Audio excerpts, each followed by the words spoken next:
ടൂജീസ് favourite വേൾഡിന്റെ വചന കേൾവിയിലേക്ക് എല്ലാവർക്കും സ്വാഗതം. പ്രതിദിന വിശുദ്ധ വേദപുസ്തക വായന 1046 ദിവസം. അപ്പോസ്തലനായ പൗലോസ് റോമർക്ക് എഴുതിയ ലേഖനം 2-ാം അധ്യായം. അതുകൊണ്ട് വിധിക്കുന്ന ഏതു മനുഷ്യനുമായുള്ളവേ, നിനക്ക് പ്രതിവാദം പറവാനില്ല. അന്യനെ വിധിക്കുന്നതിൽ നീ നിന്നെ തന്നെ കുറ്റം വിധിക്കുന്നു. വിധിക്കുന്ന നീ അതുതന്നെ പ്രവർത്തിക്കുന്നുവല്ലോ. എന്നാൽ ആ വക പ്രവർത്തിക്കുന്നവരുടെ നേരെ ദൈവത്തിന്റെ വിധി സത്യാനുസരണയായിരിക്കുന്നു എന്ന് നാം അറിയുന്നു.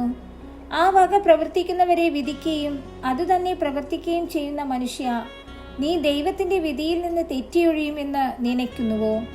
അല്ല, ദൈവത്തിന്റെ ദയ നിന്നെ മാനസാന്തരത്തിലേക്ക് നടത്തുന്നു എന്ന് അറിയാതെ നീ അവന്റെ ദയ, ക്ഷമ, ദീർഘക്ഷാന്തി എന്നിവയുടെ ഐശ്വര്യം നിരസിക്കുന്നുവോ?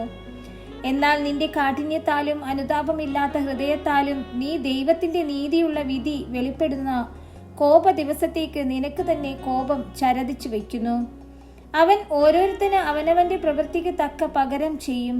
നല്ല പ്രവൃത്തിക്ക് വേണ്ടുന്ന സ്ഥിരത പൂണ്ടു തേജസ്സും മാനവും അക്ഷയതയും അന്വേഷിക്കുന്നവർക്ക് നിത്യജീവനും, ശാഠ്യം പൂണ്ട് സത്യം അനുസരിക്കാതെ അനീതി അനുസരിക്കുന്നവർക്കും കോപവും ക്രോധവും കൊടുക്കും.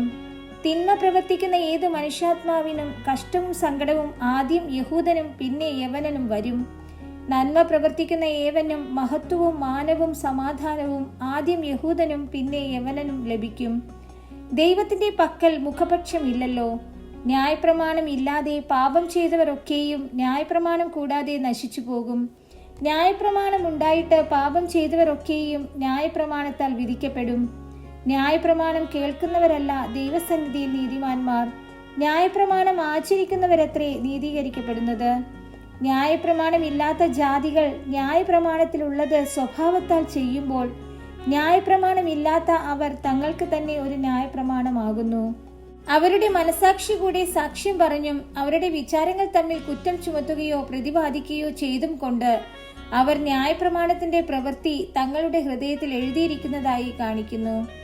ദൈവം യേശുക്രിസ്തു മുഖാന്തരം മനുഷ്യരുടെ രഹസ്യങ്ങളെ എന്റെ സുവിശേഷ പ്രകാരം ന്യായം വിധിക്കുന്ന നാളിൽ തന്നെ നീയോ യഹൂദൻ എന്ന് പേർ കൊണ്ടും ന്യായപ്രമാണത്തിൽ ആശ്രയിച്ചും ദൈവത്തിൽ പ്രശംസിച്ചും ന്യായപ്രമാണത്തിൽ നിന്ന് പഠിക്കയാൽ അവന്റെ ഇഷ്ടമറിഞ്ഞും ഭേദാഭേദങ്ങൾ വിവേചിച്ചും ജ്ഞാനത്തിന്റെയും സത്യത്തിന്റെയും സ്വരൂപം ന്യായപ്രമാണത്തിൽ നിന്ന് നിനക്ക് ലഭിച്ചതുകൊണ്ട് നീ കുരുടർക്ക് വഴികാട്ടുന്നവൻ, ഇരുട്ടിലുള്ളവർക്ക് വെളിച്ചം, മൂഢരെ പഠിപ്പിക്കുന്നവൻ, ശിശുക്കൾക്ക് ഉപദേഷ്ടാവ് എന്ന് ഉറച്ചുപിരിക്കുന്നെങ്കിൽ, ഹേ അന്യനെ ഉപദേശിക്കുന്നവനെ, നീ നിന്നെ തന്നെ ഉപദേശിക്കാത്തത് എന്ത്?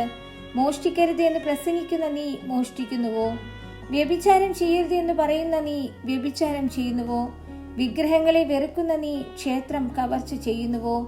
ന്യായപ്രമാണത്തിൽ പ്രശംസിക്കുന്ന നീ ന്യായപ്രമാണ ലംഘനത്താൽ ദൈവത്തെ അപമാനിക്കുന്നുവോ? നിങ്ങൾ നിമിത്തം ദൈവത്തിന്റെ നാമം ജാതികളുടെ ഇടയിൽ ദുഷിക്കപ്പെടുന്നു എന്ന് എഴുതിയിരിക്കുന്നുവല്ലോ. നീ ന്യായപ്രമാണം ആചരിച്ചാൽ പരിച്ഛേദന പ്രയോജനമുള്ളത് സത്യം. ന്യായപ്രമാണ ലംഘിയായാലോ നിന്റെ പരിച്ഛേദന അഗ്രചർമ്മമായി തീർന്നു.